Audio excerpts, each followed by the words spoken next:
Bienvenue. Aujourd'hui, on va décortiquer ensemble l'ouvrage Bad Science de Ben Goldacre.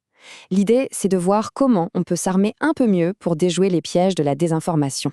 Alors tout commence avec une expérience à la fois simple, brillante et, il faut bien le dire, un peu bizarre, qui met en scène une poupée Barbie. Imaginez un peu le tableau, un bain de pied qui prétend aspirer les toxines de votre corps, et pour le prouver, l'eau devient toute marron. C'est la promesse d'un produit appelé Aqua Detox. Mais cette affirmation, on va la mettre à l'épreuve. Allez, on plonge dans le vif du sujet.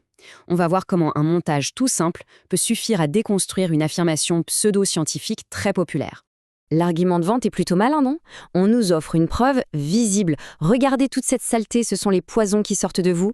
C'est convaincant. Sauf que la réalité est beaucoup moins spectaculaire. En fait, cette fameuse boue brune, elle apparaît même quand il n'y a pas de pied dans l'eau. Tout ça, c'est juste le résultat d'une simple réaction chimique. La magie derrière tout ça, ça s'appelle l'électrolyse. C'est un phénomène assez basique. Le courant électrique qui passe dans l'eau salée fait tout simplement rouiller les électrodes en fer. Pas de toxines, juste de la rouille. Et le coup de grâce dans cette histoire? Une analyse a été faite en laboratoire sur l'eau d'une vraie séance d'aquaditox. Le résultat est sans appel, zéro. Zéro toxine comme la créatinine ou l'urée, absolument rien. Et là, on touche à un point vraiment crucial.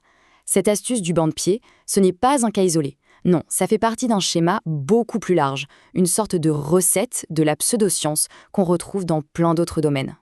Goldacre insiste sur ce point. Le vrai danger, ce n'est pas tant le produit en lui-même, non. Le vrai problème, c'est que cette mauvaise science vient saper notre capacité à penser de manière critique, à comprendre ce qu'est une preuve.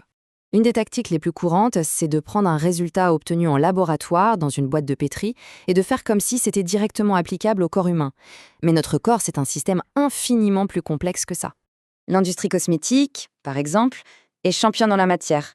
On y retrouve l'ingrédient magique en quantité minuscule juste pour l'image, des affirmations très vagues comme 7 personnes sur 10 sont satisfaites, et des formulations conçues pour suggérer beaucoup sans jamais rien promettre de concret. Ça soulève une question essentielle. Si les ficelles sont souvent aussi grosses, pourquoi est-ce que ça marche? Pourquoi est-ce qu'on tombe dans le panneau? Une partie de la réponse se trouve dans notre propre cerveau. On est programmé pour chercher des schémas, des liens de cause à effet, même là où il n'y en a pas. On tombe souvent dans le piège de confondre de simples hasards statistiques avec une vraie causalité. Prenez la fameuse malédiction de Sports Illustrated. Ce n'est pas une malédiction du tout. C'est simple. Un athlète fait la couverture quand il est au sommet absolu de sa forme. Il est donc statistiquement très probable que sa performance suivante soit un peu moins exceptionnelle et revienne simplement vers sa moyenne habituelle. Il y a aussi ce qu'on appelle le biais de confirmation.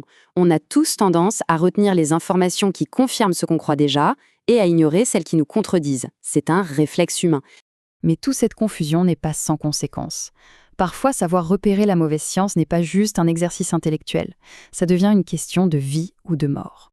Prenons le cas de l'Afrique du Sud, en pleine épidémie de sida. Un homme, Matthias Rath, a utilisé exactement les mêmes techniques de marketing qu'on a décrites pour vendre ses pilules de vitamines comme un remède miracle. Les conséquences ont été tragiques. Une étude a estimé que 330 000 décès auraient pu être évités en Afrique du Sud entre 2000 et 2005 si le gouvernement avait fourni les traitements antirétroviraux à l'efficacité prouvée au lieu de se laisser séduire par ces fausses promesses. La mauvaise science est partout. Mais la bonne nouvelle, c'est que les outils pour la reconnaître, pour faire la part des choses, ils sont à la portée de tous. Apprendre à les utiliser est tout simplement devenu indispensable.